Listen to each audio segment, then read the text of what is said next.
بسم اللہ الرحمن الرحیم، السلام علیکم۔ میں گوہر بٹ سیاستہ کے پلیٹ فارم سے آپ کی خدمت میں حاضر ہوں۔ خبر یہ ہے کہ ایک 80 پلاٹوں والا جرنیل ہے جی، 80 پلاٹ 80 پلاٹس جو ہیں اس بھائی نے ریاست پاکستان سے حاصل کیے ہیں، وہ بھی نرگے چایا پہ ہے۔ یہ معاملہ کیا ہے اس کے اوپر میں آپ سے تفصیل کے ساتھ بات کروں گا، لیکن اس سے پہلے میں آپ سے گزارش کروں کہ اسحاق ڈار صاحب جو ہیں، جو ہمارے ملک کے وزیر خزانہ ہیں اور جو یہ کہہ کر پاکستان میں آئے تھے اور دعوے کیے تھے انہوں نے کہ میں پاکستان کی معیشت کو پٹری پر بھی لے کے آؤں گا، ڈالر پائے جگہ تھلے بھی آئے گا، 150 سے کول کو لائے گا، اور جو ہے اپنا اور بہت سارے دعوے تھے ان کے، مہنگائی کنٹرول کر لیں گے جناب، معیشت جو عمران خان ڈوبتی پھڑ کے سی لے آویں گے اور سیدھا کر لیں گے سارا کچھ پائے انہوں نے کسی گل تے کوئی بھی جو ہے نا اب اعتبار کرنے کو تیار نہیں ہے۔ اور اسحاق ڈار صاحب نے جب سے خاص طور پہ سنمکھی شروع کی ہے نا سوال کرنے والوں کے ساتھ سر، اس کے بعد تو جو تھوڑی بہت ان کے لیے ہمدردی موجود تھی، ایک انڈیپینڈنٹ جرنلزم کے جرنلسٹ جو تھے ان کے اندر، وہی پائن مک گئی ہے۔ ویسے میں آپ سے عرض کروں کہ ڈار صاحب کی سونمکھی کو اگر ہم ایک سائڈ پہ رکھ دیں، اس کے بعد بھی اگر میں آپ سے عرض کروں تو ڈار صاحب جو ہیں انہوں نے اب تک معیشت کو باقاعدہ دیوالیہ نہیں ہونے دیا، یہ ان کا کریڈٹ ہے۔ یہ جو بات سچ ہے وہ کرنی چاہیے کہ جو عمران خان نے ایٹم پائی سی نا، اس کے نتیجے میں پاکستان 100% ڈیفالٹ ہونا تھا، لیکن ڈار صاحب اور مفتاح صاحب، اگر ہم مفتاح صاحب کو اس کا کریڈٹ نہ دیں تو یہ بدنیتی ہوگی۔ مفتاح صاحب نے باقاعدہ بہت کوشش کی، بھائی نے بڑی گلاں سنیاں، گالاں سنیاں، اور بھائی جڑے نے انہوں نے باقاعدہ پارٹی چوں کڑتا گیا۔ اب تو پچھلے دن میں دیکھ رہا تھا، خبر چل رہی تھی جناب پارٹی سے استعفیٰ دے دیا، وہ استعفیٰ کی دینا بیچارے نے، انہوں کڑتا سی۔ دیکھیں آپ ایک صوبے کے جنرل سیکرٹری ہوں اور سینٹرل ورکنگ کمیٹی کا اجلاس ہو رہا ہو، جنرل ہاؤس بلایا ہوئے، اتنے الیکشن ہونا ہوئے، تانوں بلاوے ہی کوئی نہ ہوتے، دعوت ہی کوئی نہ دیتے، کٹ دیتا نا پارٹی چوں، اور کی میں اٹھتے گیا مار کرنا سی، تو ان کو نکال دیا تھا پارٹی سے۔ پھر تو انہوں نے جو استعفے والی کہانی سنائی وہ اپنی ایک عزت بچانے کی کوشش اپنی طرف سے کی انہوں نے، ویسے رولتا پڑھ کے نون لیگ نے انہوں نے، مگر میں یہ کہنا چاہ رہا ہوں کہ اس میں ان کا بھی ہاتھ ہے کہ معیشت کو کسی حد تک انہوں نے ٹھیک کرنے کی کوشش کی۔ ڈار صاحب نے جو بھی ان کی صلاحیت ہے اس کے مطابق ٹھیک کرنے کی کوشش کی ہے، اور اس کا فائدہ صرف ابھی تک یہ ہے کہ ابھی تک ٹل ٹوڈے، آج 28 جون ہے، اور ابھی تک جو ہے وہ معیشت ہماری دیوالیہ نہیں ہوئی، یعنی اعلان کم از کم نہیں ہوا کہ پاکستان ڈیفالٹ کر گیا ہے، ٹھیک ہے۔ تو یہ ڈار صاحب کی کوشش ہے۔ باقی ڈالر پائن نہیں قابو آ رہا، ڈالر نہیں قابو آئے گا، اس کا وہ قابو کرنے کا جو طریقہ کار ہے وہ کم از کم سویلینز کے پاس نہیں ہے۔ میرا خیال ہے اتنی بات ہی کافی ہے، یہ جو سول حکومتیں نا ان کے پاس نہیں ہے۔ اے جڑا افغانستان تہاڈے نال لگا پیا نا پائے نا، اے تہاڈا وہ پاسا کھا گیا ہے، یہاں سے ڈالر تڑا تڑ اس طرف جاتا ہے، اور اس کی روک ٹوک کا کوئی انتظام ایسا سچ نہیں ہے۔ میں آپ کو ایک موٹی سی بات بتا رہا ہوں، جب تک وہاں پر کوئی معاملہ سدھا نہیں ہوگا نا، چیزیں کنٹرول میں نہیں آئیں گی۔ بہرحال اب ڈار صاحب جو ہیں انہوں نے، جو میں ایکچوئل بات کرنا چاہ رہا تھا وہ یہ تھا کہ چیف جسٹس آف پاکستان سمیت تمام اعلیٰ عدلیہ کے جو ججز ہیں ان کے لیے ایک خوشخبری انہوں نے سنائی ہے، اور یہ سنائی کہ جناب 20% اضافہ ان کی تنخواہوں میں کر دیا گیا۔ ظاہر ہے اب یہ کوئی 100-150 کے قریب جج بنتے ہوں گے، زیادہ بنتے ہوں گے، 150 ہوں گے میرا خیال، اس سے زیادہ تو شاید نہیں ہوں گے۔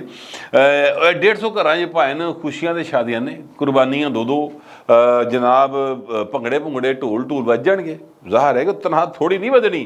میں چلیں آپ کو چیز جیسے پاکستان جو ہیں عمر عطا بندیال، وہ ان کو مطلب ایز عمر عطا بندیال ڈسکس نہیں کر رہا، یاد رکھیے گا، میں ایک بطور چیف جسٹس جو ان کی مراد ہے نا، میں آپ کے سامنے اس کا ایک ہلکی سی جھلک رکھنے لگا ہوں۔ وہ سر یہ ہے کہ 15 لاکھ ان کی سیلری ہے ٹیک ہوم، میرا خیال ہے 3.25 لاکھ میں اس میں اضافہ ہو جائے گا، جو 20% ودے گا نا ایک محتاط اندازے کے مطابق۔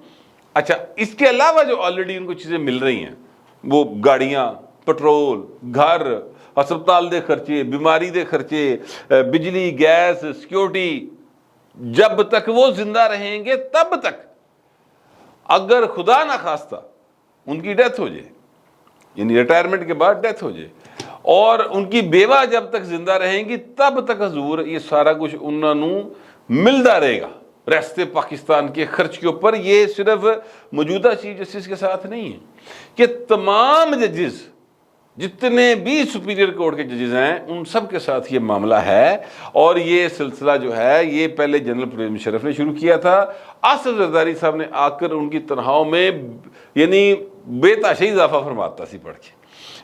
یہ ایک یعنی ایک خیال تھا کہ ججز کو اگر آپ اچھی سیلریز دیں گے، ویسے لوئر جوڈیشری میں بھی بڑی اچھی سیلریز ہیں ایز کمپیئر ٹو ادر جو محکمے ہیں اس سے، تو یہ خیال ہے کہ یار ان کو اگر تنخواہ اچھی دیں گے نا تو سر وہ ایمانداری سے کام کریں گے اور بڑی تیزی کے ساتھ کیسوں کی سماعت ہوگی اور انصاف جو ہے نا وہ ذرا جلدی مل جائے گا لوگوں کو۔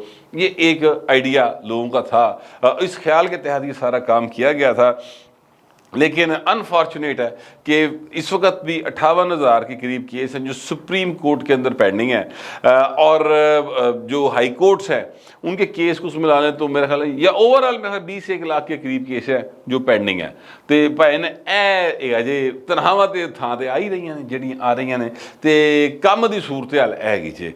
ٹھیک ہے سر، ڈار صاحب ہوں یا وہ کیا کہتے ہیں یہ جو ہیں اپنا اس سے پہلے والے مفتاح صاحب ہوں یا اس سے پہلے والے جتنے بھی شوکت ترین آئے یا بدترین آئے یا اعلیٰ ترین آئے جتنے بھی آئے سارے شودراں دے کمی یا خود شودر تے سر انہوں نے مطلب ہے کہ انہوں نے کرنا ہے، بہتری کرنی ہے۔ جو عام آدمی اس کی تنخواہ میں 30 سے 35% اضافہ کیا گیا، یہ جو ہے اپنا کیا کہتے ہیں عام سرکاری ملازم، تو عام سرکاری ملازم کی کتنی تنخواہ ہوتی ہے؟ میں کلرک کی کر لیتے ہیں، کلرک سے زیادہ ہوتے ہیں، یا چلو تھوڑے ہوتے چلے 16 گریڈ تک بندے کی تنخواہ کر لینے ہیں، کنی ہوگی سر؟ لاکھ روپے ہوئے گی،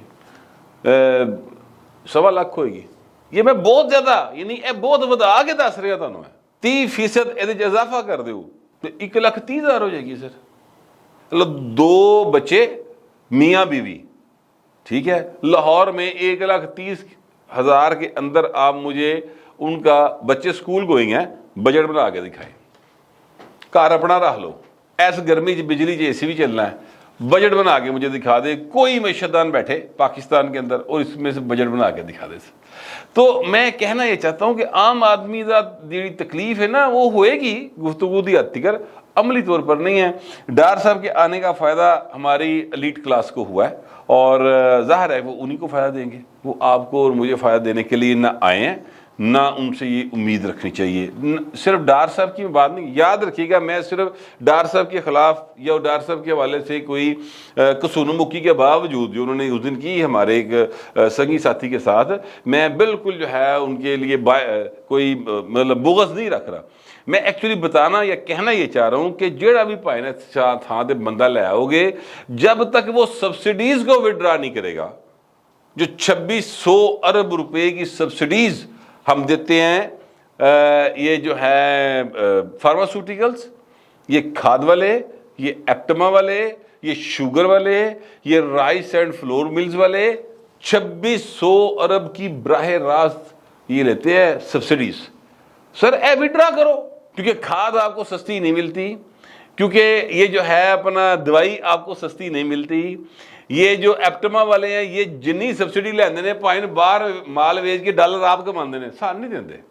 جی ایس پی پلس کا فائدہ ان کو ہو رہا ہے، پاکستان کو تو فائدہ صرف اتنا ہے کہ انہیں پاکستان کے فارن کرنسی اکاؤنٹس کے اندر ان کے ذرا سے پیسے آتے ہیں، وہ جاندے مطلب گوہر جاب دی جیب پیچھے نے، وہ میری جیب گوہر بٹ دی جیب پیچھے نہیں آنے، ٹھیک ہے۔ یہ سر ان کو ہم کیوں دے رہے ہیں پیسے؟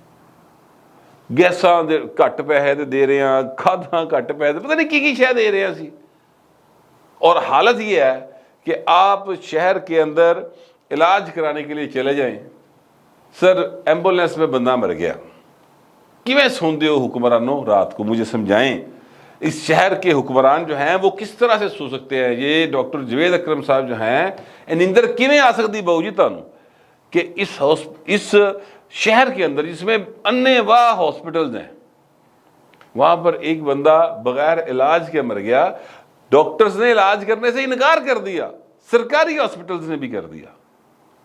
یہ سسٹم بنا کے بیٹھے ہیں ہم، تو ادھی ڈار صاحب جڑے نے پھر انہوں نے مضبوط کرنا نا، ایسے کر کے میں تمہیں کہہ رہا ہوں کہ انہیں تنخواہ بدھان دا میرے کو تک سمجھ نہیں آیا، کیونکہ اگر کارکردگی سے ریلیٹ کی جائے نا تنخواہیں سر تے کٹنیاں چاہیے نے، معذرت کے ساتھ ودنیاں نہیں چیدیاں.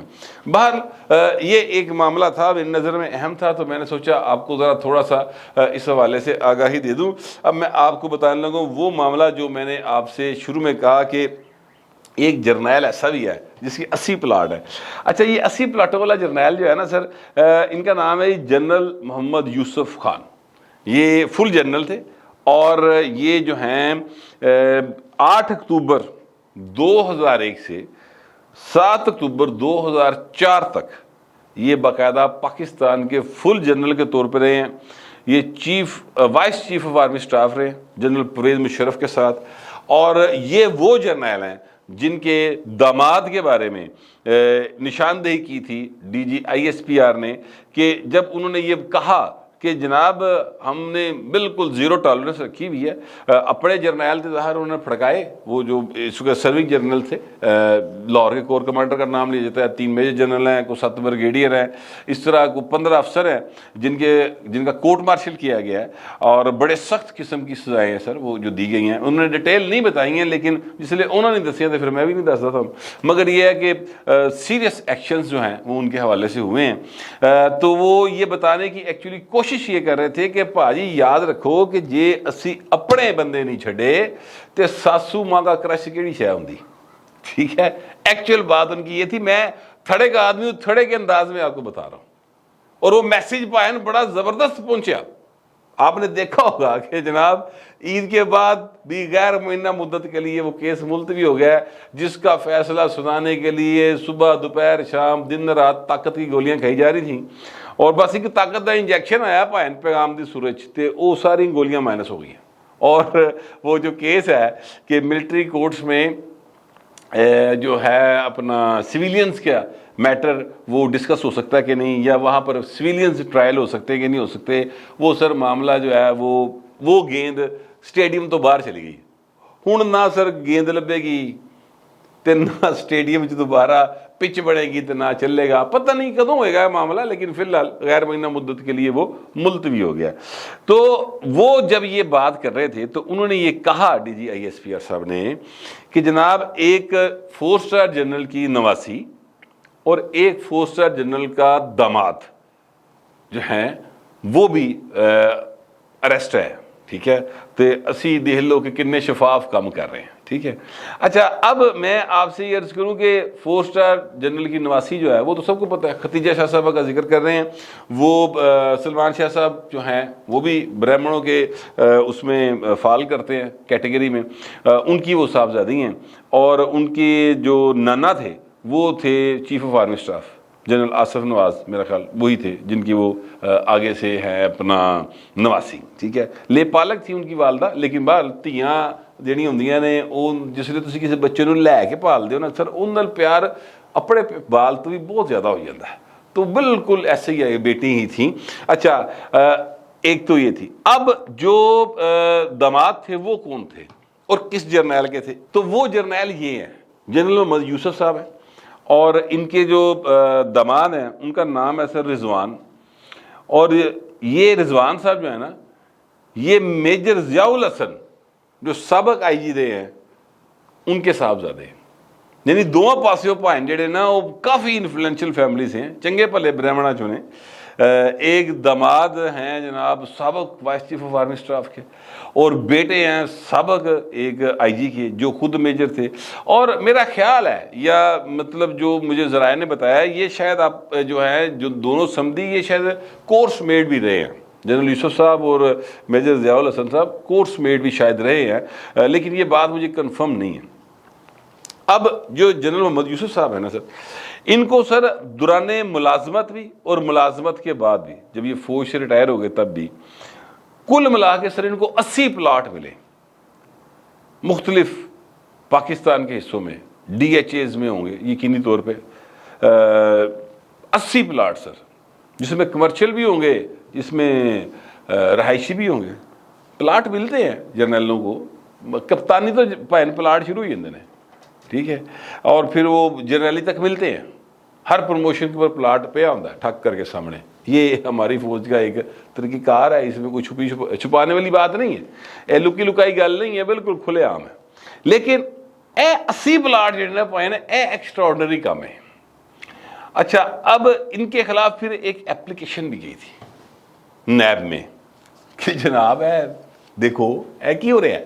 اور مجھے یاد پڑتا ہے کہ یہ جو اپنا اعزاز سید صاحب ہے اپنے, انہوں نے شاید اس کے اوپر سٹوری بھی کی تھی, ٹھیک ہے, اور کرنل انعام رحیم صاحب ہیں شاید جنہوں نے اس کے اوپر باقاعدہ اپلیکیشن دی تھی نیب نو کہ پاجی ہے ویکھو کیڈا کوئی اہم آدمی ہے کہ 80 پلاٹ نے کشمیر فتح کرتا سانو, سری نگر تے جھنڈا لاتا سے پڑھ کے, ٹھیک ہے. تو کوئی انکوائری نہیں ہوئی. ظاہر ہے کہ مطلب اتنے پائے نے کیڑا انکوائری. یہ تو اب جو معاملہ ہے تھوڑا سا سیدھا ہویا کام, کیوں اس لیے کہ 9 مئی کا جو واقعہ ہو گیا اس حوالے سے سیدھا ہے. ورنہ پائے نا دیکھو نا تسی آپ کے ارد گرد مطلب ایسے بہت سارے لوگ ہو سکتے ہیں جن کے پاس 80 سے زیادہ پلاٹ ہوں, اور بہت امیر لوگ ہو سکتے ہیں, لیکن وہ کاروباری ہوں گے اور انہوں نے پیسے کمائے ہوں گے. نوکری دے وچ اننے بڑے پلاٹ. ایک پاپا جونز پیزا والا کریکٹر سی, جنرل عاصم سلیم شاید ان کا نام تھا, باجوہ تھے وہ تھے, ٹھیک ہے. انہوں دی پائے نا کوئی 100 کمپنیاں, کنے ارباں روپے دی انہوں دی جنا کاروبار, پتہ نہیں کتوں آیا, سانوں تو نہیں پتہ لگا. ایک ہے بھائی صاحب نے, تو یہ بھی جو ہیں ان کو بھی ریاستی ادارے کے اوپر غصہ ہے. اندازہ لاؤ 80 پلاٹ لے لینے پائیں نو, انہوں دی اولاد نو بھی غصہ ہے کہ ساڈے کرش نو پائیں تسی کٹتا پھڑ کے باہر. یہ اندازہ لگائیں ذرا. ہور سچا پیار کی ہوندا بہو جی, انہوں سچا پیار نہیں لبا. گرفتار ہے وہ بھائی صاحب, اور نہیں چھوٹ سکیں گے کسی کی بھی سفارش ہو. ہاں عدالت تو چھوٹ جان, ٹھیک ہے. ملٹری کورٹس میں ٹرائل ہوگا. جتنے امید لا کے بیٹھے سن انہیں پائے نے گیند لکا لی ہے, انہیں کیا ختم, ورنہ پیٹھو گول گرم کھیڑیا جانا سی, لہذا اس نے گیند چھپا لی ہے. عید کے بعد دیکھیں گے, ٹھیک ہے. تو معاملہ اس طرح چلا گیا ہے. یہ میرے نالج میں یہ چیز آئی تھی جنرل یوسف والی, تو میں بڑا حیران ہویا. یعنی کوئی ماڑا آدمی ہو نا یار, کوئی کلرک ہوئے, کوئی بریڈی وان ہو, ٹھیک ہے, وہ کہتا ہے یار کہ دسو مینوں کوئی پیار وچوں لبیا تو میں تو جناب بدلہ لوں گا, میں تو میرے ساتھ تو ظلم ہو گیا, میرا لیڈر تھا, تو وہ کوئی حرکت کرے تو سمجھ آتی یار ہے. یعنی اخیر ہوئے پہ فلتھی رچ, اور کوئی کاروبار کر کے نہیں ہوئے, ادھر ادھر پیسے نہیں کمائے, ریاست سے پیسے کمائے, ریاست سے. انہوں نے اولادیں حرکت کرن تو ناقابل معافی بنتا نا سر. مجھے تو ایسے ہی لگتا ہے, آپ کو پتہ نہیں کیسا لگتا ہے. جیسا بھی لگتا ہے لکھیے گا ضرور, مگر ذرا تہذیب کے ساتھ. پھر وقت اتنا ہی, ملتے اگلے ولاگ.